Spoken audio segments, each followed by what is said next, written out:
Kumbensido ang National Democratic Front Mindanao nga makatarunganon ang pagdeklara o state of calamity sa Mindanao bunga sa krisis enerhiya.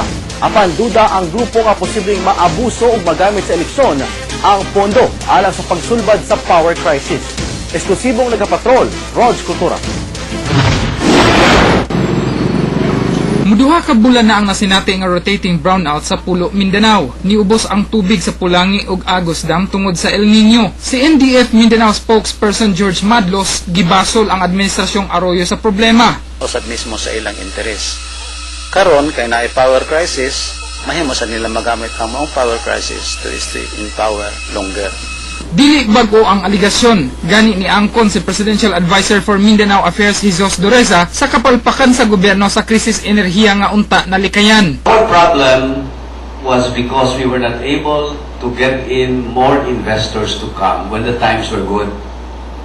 We were trying to attract investors to build more power plants in Mindanao.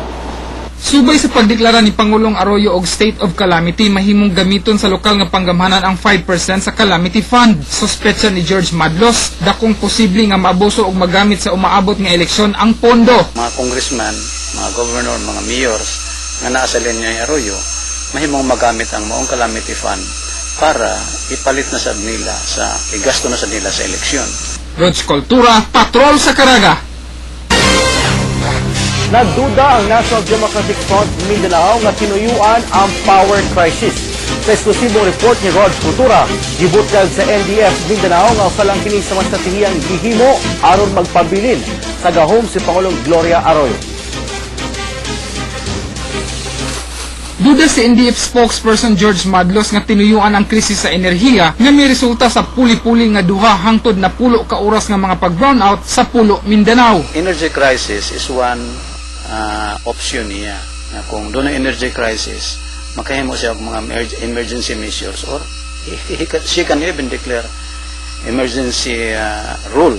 Kung magpadayon ang brownout hangtod sa adlaw sa eleksyon, gilantaw nga dili layong madaot ang PCOS machines nga gamiton sa pinakaunang full automated election. Tungod sa energy crisis, mahimong mag-back down ang mga machine sa Comelec.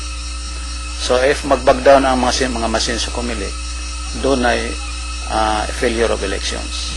Problema usab ang bag-ong sistema sa pagbuto nga posibleng mo resulta matud pa sa daghang dili balido nga balota. 50% sa total 50 million voters sa nationwide. Ang mahitabo, doon ay failure of election. Anaa usab ang posibilidad sa pagsabotahe sa eleksyon. Server dependent man ang maong sistema. So kung isabotahe ang server, smart globe or whatever, mahimong doon ay failure of election.